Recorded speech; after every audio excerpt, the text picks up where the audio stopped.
ఏర్పడినటువంటి సంవత్సర కాలంలో రాష్ట్రంలో అన్ని వర్గాలకు, ముఖ్యంగా చిన్నపిల్లవాళ్ళ దగ్గర నుండి బాలింతల దగ్గర నుండి అన్ని వర్గాలకు న్యాయం చేయాలనేటువంటి ఆలోచనతో గతంలో ఎవ్వరూ ఆలోచించినటువంటి విధంగా పెద్ద ఎత్తున సంక్షేమ కార్యక్రమాలు ఒక పక్కన ఇచ్చేటువంటి కార్యక్రమంతో పాటు ముఖ్యంగా పేదల్లో ఉన్నటువంటి ఏదైతే బాలింతలకు అవసరమైనటువంటి పౌష్టికాహారం దగ్గర నుండి పిల్లలకు అందించేటువంటి పౌష్టికాహారం కానీ, అలాగే వారి చదువులకి వ్యాక్సినేషన్కి అవసరమైనటువంటి కేంద్రాలుగా ఉన్నటువంటి అంగన్వాడీలను మరింత బలోపేతం చేసేటువంటి దిశగా ఈరోజు కొత్తగా ఎల్పిజి గ్యాస్ వాడకాన్ని తగ్గించి ఇండక్షన్ స్టవ్స్ ద్వారా అక్కడ వంట చేసుకునేటువంటి విధంగా, ఎందుకంటే ప్రతి ఒక్క అంగన్వాడీ కూడా కేంద్రంలో 60 నుంచి 50 మంది పిల్లలు ఉంటా ఉన్నారు. అక్కడ మధ్యాహ్నం భోజనం వాళ్ళకి కావాల్సినటువంటి పౌష్టికాహారం అందించడం అనేది నిత్యం జరిగేటువంటి ప్రక్రియ.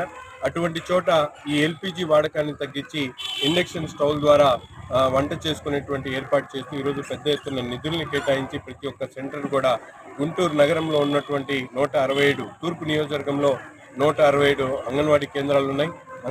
అంగన్వాడీ కేంద్రాలు కేవలం నామమాత్రం కాకుండా ప్రతి ఒక్క పేటలో కూడా, ప్రతి ఒక్క డివిజన్లో కూడా రాబోయేటువంటి రోజుల్లో ప్రతి ఒక్క బాలింతలు కూడా అవసరమైనటువంటి పౌష్టికాహారాలు అందించడం, పిల్లలకు అవసరమైనటువంటి పౌష్టికాహారాన్ని అందించడం, దాని తర్వాత వాళ్ళ ఆరోగ్య విషయాల మీద కూడా పూర్తిగా డేటా మెయింటైన్ చేసి ప్రతి ఒక్కరికి అవసరమైనటువంటి వ్యాక్సినేషన్ కార్యక్రమాలు కూడా చేపట్టాలని చెప్పి సిడిపిఓ గారికి కోరడం జరుగుతుంది.